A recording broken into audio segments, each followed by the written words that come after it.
What's up, everybody, and welcome back to my Super Casual Dad podcast. It's your boy Ian back with episode number 2.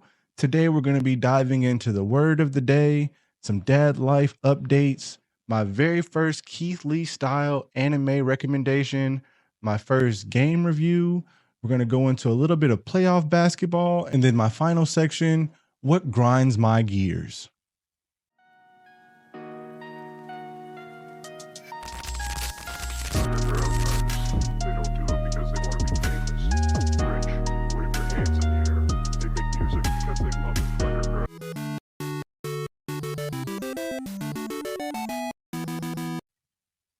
All right, so let's dive into it. Today's word of the day is ennui. It means a state of weirdness and dissatisfaction or boredom. Using a sentence, Daryl began to feel a state of ennui after working for 12 years in an unchallenging position.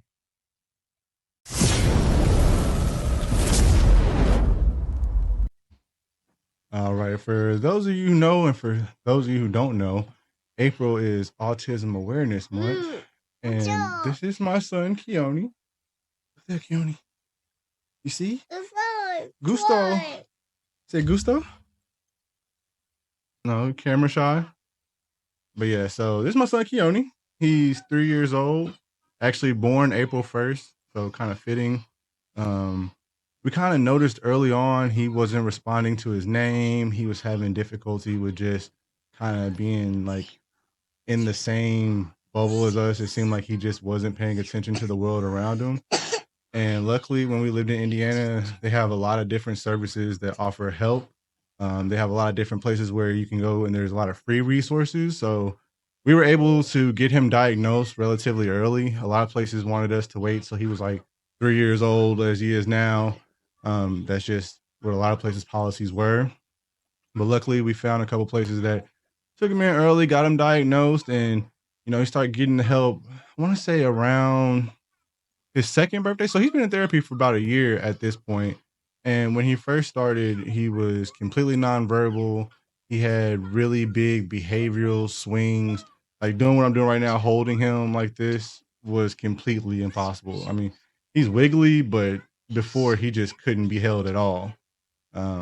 So yeah, getting out and getting him some help, his nose is dirty, was really beneficial to him. He's opened up so much. He's getting a lot of his words. He had words, and then he kind of started losing like mommy and daddy, things like that. And it was just, that was kind of another one of the early signs that made us figure, hey, let's go see what's up, because something's not clear. His behavioral issues stemmed a lot from being frustrated with his lack of being able to communicate things that he completely understood, but just couldn't get across with us. And now, you want down? Hold on. All right, so that's my boy. I kind of knew, he's good here for a good time, not for a long time. So it was pretty tough to ask him to sit through a whole segment. But I did just want to touch on a couple more things with the autism awareness. Just for instance, if you have any family members, friends, anyone you know who think that their children might need to get tested, definitely seek out that support, because a lot of the free resources I know 3 years of age was what it was in Indiana for the speech pathology that was for free, occupational therapy, and ABA therapy, I believe, was included in that. Keone was doing all 3 of those in Indiana, and then we moved here to Washington, and they don't have the same setup for services. It's kind of like, it's not that places are bad or just, they're trying and they're newer and there's a lot of things that they're trying to develop, but it's just not as established as it was in Indiana. So the range of services that are offered to him now have had a steep decline. And it's been a struggle, because you see, these things that aren't clicking and others that are. And it's like ABA therapy is what he's currently doing, and that's been great. But it kind of seems like his language was more so what the focus should have been. But there were a lot of places that, speech out here was only for like a half hour. And with the way he transitions, that's just not going to be a lot of work done 30 minutes, an hour a week. So we were looking for more things, but then it's one of those things too where you just have to have faith in your kids. As soon as we decided, we couldn't do the speech therapy at the place we wanted to do it at because it wasn't the right setup for him. He started making simple sentences like 2 or 3 days after that. And ever since, his language has just taken off dramatically, in part to what he's doing at ABA therapy, giving him the confidence to be able to communicate his needs, get our attention in the situations where he needs it. So definitely reach out to look into those different types of resources. They are available. You can hit me up. I can try to guide you if it's in Indiana. We know a couple different places where you can get the diagnosis a little bit earlier than others. Different doctors that may actually work more with autistic and behavioral kids that, just need things that a normal doctor may not deal with on a day-to-day basis and they may miss. Um, I know when we first got Keone looked at, the doctor was hesitant to want us to look into these services because they wanted to just see, if he hit those benchmarks that they set for 18 months, 2 years, 2.5, things like that. But we weren't waiting until he was 3 years old to figure out some shit going on with him. That just was completely out of the question. So if you feel like you're in that position, you're looking for help for your kids, you're not finding it, definitely hit me up in the comments, hit me up, shoot me an email. My wife is a nurse. She has a lot of different access to resources that maybe other people don't have, but she's been really good at finding things like that. So yeah, just want to put that out there. If people are dealing with any type of issues with autism, different neurological disorders in their kids, and they just don't think anyone's listening, get help. There are people out here who will help you. It'll be a dramatic change for your kid. And just the earlier you get them help, the better the long-term outcome for their life is. Every kid has different struggles. My son, his struggles don't seem to pale in comparison to some of the other kids' struggles. And it's one of those things where don't worry about labels or whatever, stigmas, whatever the fuck it is. Get your kid the help they need. Don't let nobody stop you from doing it. And if you need help, reach out. All right. So before we dive into my reviews, just kind of want to set some ground rules or my criteria of what I'll be looking at. My goal is to kind of just create a super casual, this is what I've watched or this is what I've played, Keith Lee style. This is my taste. This is what I like, and give it a number based off of my taste. That way, if you come and look and you see what I've rated it, from the average of the different things, what my kind of overall opinion is, and you can kind of see what my tastes are. And then, you can go from there. You can watch it, decide if you like it, and we can discuss. So the categories I'll be using to kind of just base my reviews are going to be the same for anime, and then one additional one for video games, or I should say anime and different shows. But that'll be number 1, storyline; 2, character development; 3, the animation art style, also the fighting styles; soundtrack and sound design; pacing; themes and messages; and then for video games, the gameplay. So the anime that I'm going to be recommending today is Shangri-La Frontier. Now, this is an anime that's based off of a world where VR gaming has been taken to that next level. It's about a character who normally spends his time chasing different trash games, and he's finally picking up a AAA, perfectly made video game for the first time. And if anybody followed me over from King Oops, gaming is near and dear to my heart. So this show definitely hit home for your boy. So we're going to dive into that, and then we'll talk about it.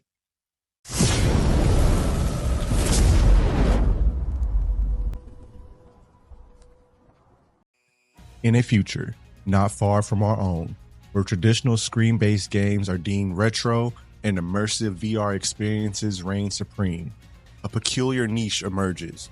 Enter the realm of trash games, hastily developed, glitch-ridden relics that struggle to keep pace with technological advancements.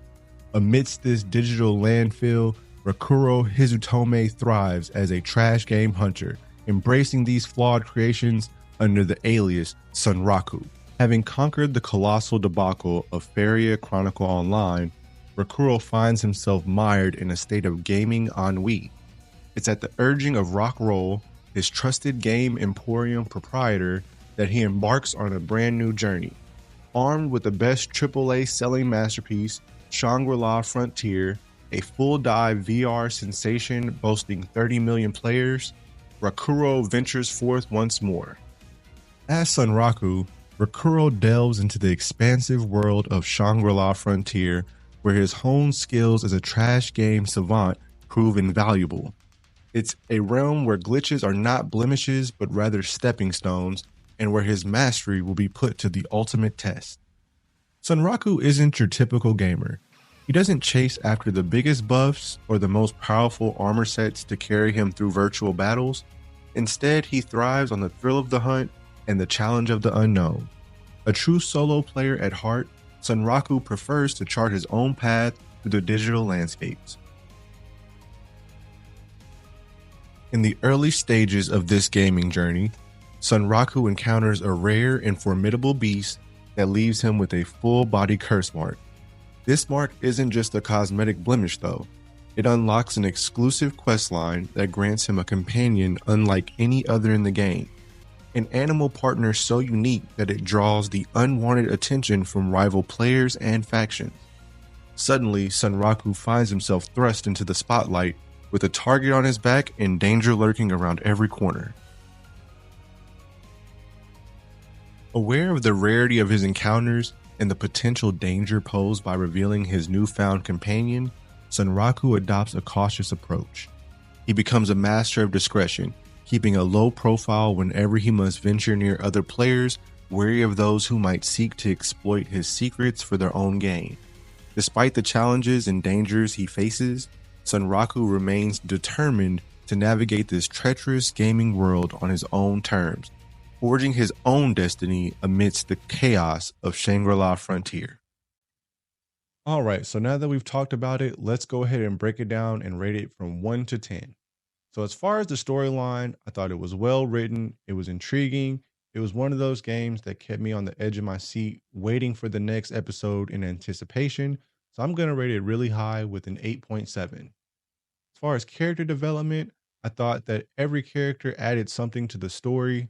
They all individually had their own meaning, and I don't want to give away too much of the story, but it kind of pushes the story forward depending on each one of those characters.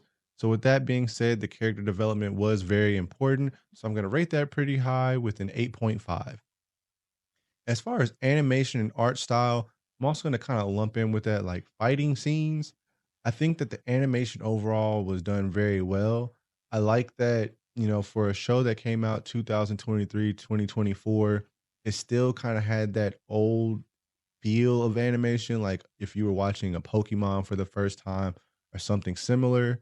I thought they did a very good job with the fight scenes as far as just the dynamics of how his movement, the other characters, how they did that with the animation was amazing. So with that, I'm also going to rate that pretty high with a 7. I'm sorry, with an 8 on that one. As far as soundtrack and sound design, that one I gave a 7.8 just because it wasn't one of those shows where the music was so emotionally overwhelming that it created moments all on its own. But I did think they did a very good job with having the right music to go with the show because it was a very casual, relaxed type of vibe. And I think they matched that well with the music. As far as pacing, I gave that a 7.8. As I said before, every week you're on the edge of your seat waiting for the next episode. It would have been a little higher. I know that some of those episodes where he kind of just was figuring out why he couldn't do certain things yet or why things weren't progressing the way he wanted, it kind of not loses you, but it kind of just takes away a little bit from the energy that you're moving forward, forward, forward. He's getting this item, he's learning this skill, and then all of a sudden you hit this brick wall. So with that, still decent, pretty high. I gave pacing a 7.8. And then for overall themes and messages of the show, I gave that a 7.5 because this was just like I said, it was kind of a casual watch. There were some good quotes in there. There were some good moments. There were some, lessons to be learned, but it wasn't one of those shows where the messages were so overreaching that was really what you take away from it. Um, And in my opinion, I think that fit perfectly for the type of show that they were making. Um, Again, some of that stuff could have just went over my head, and maybe I just was too casual for it. So with that, I did give it a 7.5, which to me is, a pretty good rating just because not every show is supposed to be super dramatic or have these super takeaways that you have or anything like that. So all in all, when you add all of those up, I gave Shangri-La Frontier an overall rating of 8.1.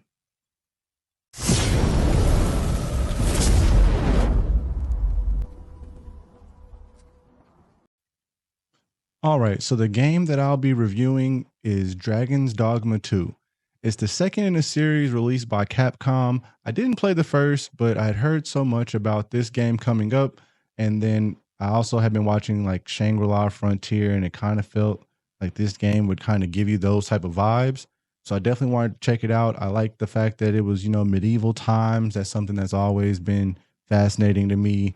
I like, the different aspects of the different types of characters from basically everything I just saw in the commercial. It hyped me. A couple of my friends were talking about they wanted to play it when it released.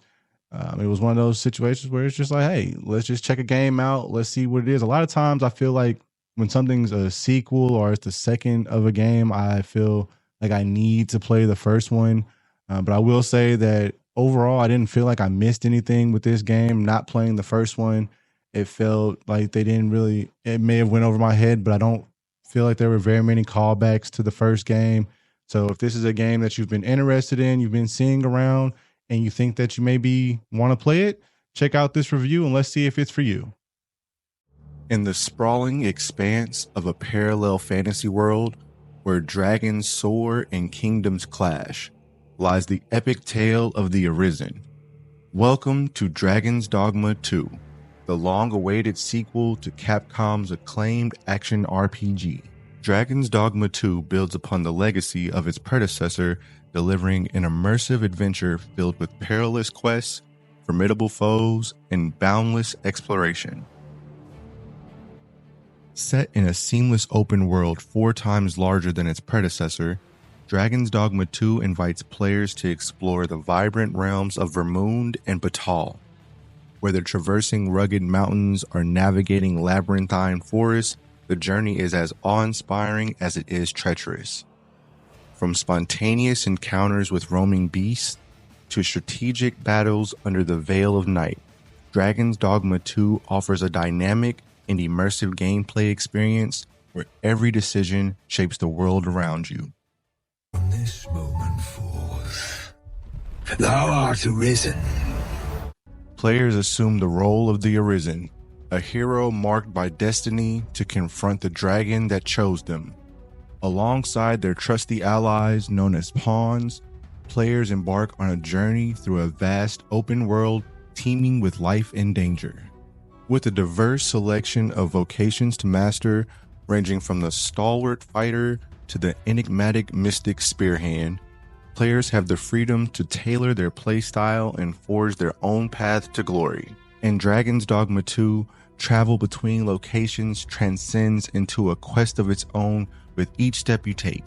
Celebrate the thrill of discovery as you encounter new faces, unyielding adversaries, and captivating quests at every turn. In conclusion, Dragon's Dogma 2 stands as a testament to Capcom's commitment to delivering unforgettable gaming experiences. Whether you're a seasoned adventurer or a newcomer to the realm, this is one journey you won't want to miss. All right, now that we've talked about it, let's kind of go over it and rate it. As far as the storyline, I gave it a 7 because this wasn't new IP. This was something that they were just building off of. The storyline itself wasn't something that was unfamiliar from other games you may have played. It was interesting. It was engaging. I like that the different things that you chose to do and when you chose to do them affected the outcome. But a lot of the times you wound up stuck traveling in between locations if you didn't do quests in the right order. Then you had to get all the way back to talk to the one person you needed when you were already back at the other village, and it takes forever to traverse between villages. So that was irritating. Then you would get to the point where you haven't saved at an inn in a while. There's no camp. You don't have a campsite thing to make a camp. You can't save. and you're just stuck in this instant, or not instant, you're just stuck in this endless loop of just dying and trying to get through and fight your way through. And it honestly was more tiring than it was worth. Got to a point where I just had to take a break, give it a couple of days, come back to the game. So with that, that's why I gave the storyline kind of just a 7. It was fun, but it wasn't, one of the top tier games that you would play. As far as character development, I gave that a pretty high rating at 8.5 because, as I said, the characters were important to the storyline. If you talk to a character at a certain time, it unlocks certain quests. If you got the quest, didn't complete it in a certain time, the world would advance regardless of if you did it or not. So that was a pretty cool feature. So it definitely made you have to stay on top of, what quests am I taking? What do I still need to do? With that, though, you had to figure out, the order of this is the city that I'm in. I need to talk to XYZ people in this city. And if you didn't play it that way, you just had the headache of going back and forth and back and forth. As far as animation style and fight style, I gave that a pretty good rating with an 8 just because they had a lot of different character variations, a lot of different enemy variations. They had great animation that was smooth for all the different fighting styles, the different magic elements. So I thought that was very well done overall. As far as the soundtrack and sound design, I gave this a medium rating of a 6.5 just because there's pretty good music in the fighting scenes and in the cut scenes when you're going through the story mode. But the majority of the game, you're running around in silence, in caves in silence, in forests in silence. And I would just like some little bit of background music to kind of break up the monotony of the silence. But overall, the music when it was there was pretty good. As far as pacing, that was abysmal. I gave pacing, not abysmal, but it wasn't that great. I gave pacing a 5 because, like I said, if you started a quest and you didn't talk to this person before you left that city, and then you had to go all the way back, and we're talking, it could take you 30, 40 minutes to get in between these cities, depending on if you get stopped or if you try to use fast travel with the ox cart. Your ox cart gets rampaged by something and you get left stranded halfway through in the middle of the night. And then you got to fight enemy after enemy until you get to where you were trying to go in the first place. Next thing you know, you spent 2 hours to reach your destination and your gaming window is completely closed. So with that, that makes it harder for, people who work full-time jobs or also parents, things of that nature, to have the time to sit down and play this type of game. So with that, the pacing, I felt it could have been a little bit better for just the storyline. And then the different little side quests, side missions, if you wanted to engage with those could have been little offshoots versus things that were overall impacting your overall game. As far as themes and messages, I don't know if I just missed it all, but it was pretty basic to me. I gave that a 5. There were some good quotes. There were some good moments. You felt good about what you and your pawns were accomplishing and what you were doing to impact the world. But this wasn't a game that I would say you would walk away with any life-giving takeaways. As far as gameplay, I'll give that a pretty good rating of 7.5. All of the different fighting styles were very fluid. It wasn't a very glitchy game. Didn't run into too many things that were just, unplayable or irritating to the point where I would even remember them. Some of the characters definitely were a bit stronger than it felt like were necessary. They were very basic, like I want to say the harps. Sometimes they would be a little OP, but overall, pretty good gameplay, and I didn't have any complaints. So with all of those scores, overall, I gave Dragon's Dogma 2 a 6.8. It was a good game. It was fun. It's probably not a game that I'm going to go back and play. There's a lot of players that didn't even finish the game. I think the end rating for the achievement for finishing the game is something like 15%. So this game had a lot of draw from people who wanted to build different builds with the characters and fighting styles. But overall, not too many people actually finished the game. So I finished the game, but there's so much more you could do. There's alternate endings. So yeah, I mean, if this is your cup of tea, I could see this game being rated a lot higher. I thought it was my cup of tea, but just maybe it wasn't.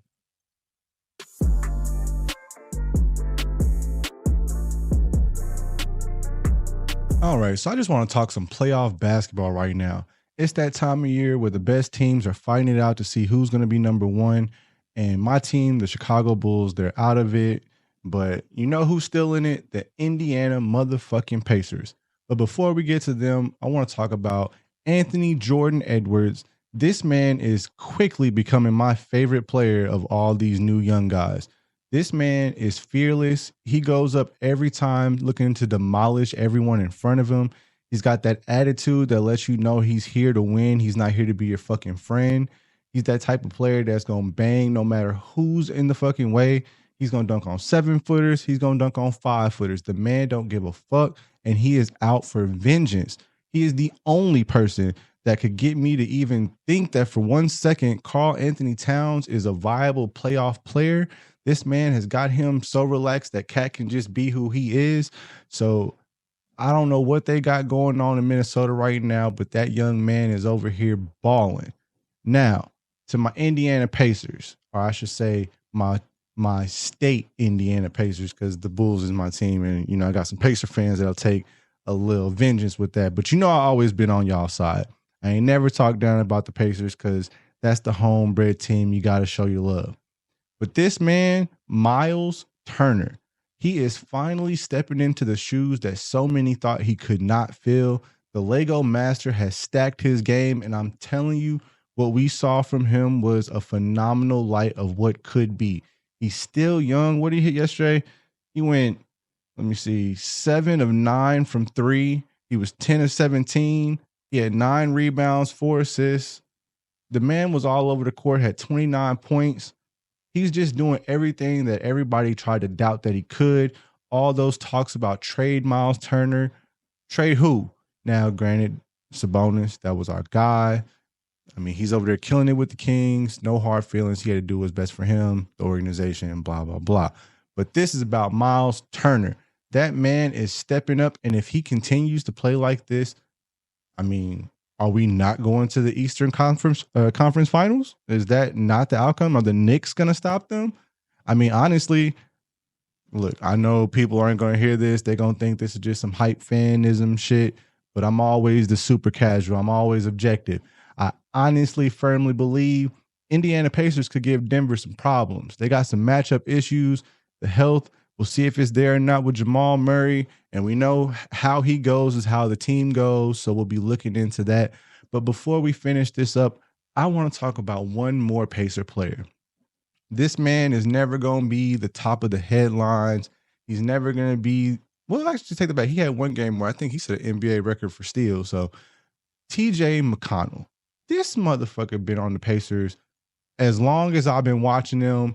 Well, not long, but this man is a true Pacer, blue and gold, die hard. This is what you want. I would take 10 TJ McConnells on the Chicago Bulls right now. He plays with heart every time he touches the court. He exceeds expectations every single time he touches the floor. The man had 4 rebounds. He had more rebounds than everybody else coming off the bench. Like, just let's think about this. TJ McConnell is out here such a ball hustler. He's getting rebounds on a court where there are 6'10 plus. I would say 7 foot, but he's not always out there with them. But your boy is just a hustler. And we got to give him some love because without TJ, there is not the same heart to the Indianapolis Pacers. We got to show love to the fact that this man is able to just take the punches, roll with whatever they need him to do. He don't complain about playing time. You don't see him getting on social media talking shit about not getting the ball. This man is the blue and gold representative that we have always needed. And I just want to make sure that this man gets his shout out. I hope he sees it. TJ McConnell, we love you. I hope you're here for as long as you playing. You know, I'm sure he's retiring at Indiana Pacer because there's just honestly don't feel like any other team would even respect the player that he is. But I just want to put that out there because that's my boy. That's probably my favorite Pacer player. I mean, if we're not going to name like the superstars after Reggie, that's him. That's the heart. I mean, we talk about Anthony Edwards in the heart. That's TJ McConnell. That motherfucker got that dog in him, bro. Like, yeah, so shout out to TJ. Shout out to Miles Turner. Please keep this up. When this releases, they'll be playing Tuesday afternoon. So they'll be playing tonight when this releases. So I wish them luck. I hope these motherfuckers go out here and get it closed so they can get some rest. Let Halliburton go ahead and get that back healed up. Get CC out there, get Caitlin Clark showing y'all where to shoot and how to get y'all angles. Do whatever it is you got to do, because we rooting for you. We appreciate you, and we hope to see you in that Eastern Conference Finals. We ain't settling for round 2. We want the ECF back in Indianapolis. I mean, it's going to be huge if that happens. So I wish y'all luck, and I'll catch you on the next game. All right, so before I get up out of here, I just wanted to share with you a side of myself that most people just don't see. If you had to describe me, I would assume, or I would hope, that most people would say, cool, calm, level-headed, magnanimous in his decision-making. I never really have gone off or fly off the handle. I don't say just outlandish things. But we're going to bring you that side, because your boy be having feelings that I've been keeping in for too long, and it's time to discuss them. So with that, we're going to bring to you the next segment, What Grinds My Gears?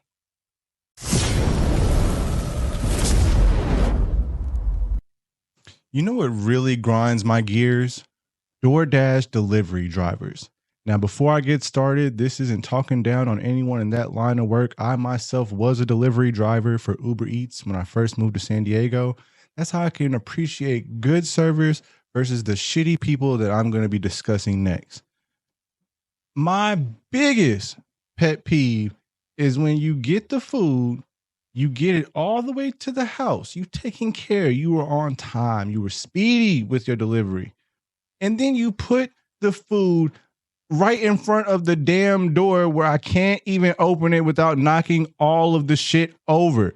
Like, what makes you think that I can get to my fucking food? Am I some type of contortionist that I'm supposed to just bend to the fucking underneath the door and get the shit? I have a table right next to my door. In the message, it says, please place food on said table. The lights are on. There's nothing on the porch for this to be confused by. And this ain't even just this house. This has happened in multiple different states, multiple different apartments and houses. It's just a theme of when people are working who aren't actually hired and they just start doing some shit, and probably are the people who couldn't get hired. That's why they just doing some shit. But God, oh my God, I hate that so much. My food sitting on the ground for no reason. That's what really grinds my gears. All right, everybody, that's all I got for you on this episode of Super Casual Dad. I appreciate everybody for the subscriptions, for the likes, the shares, just the comments, for being there, supporting.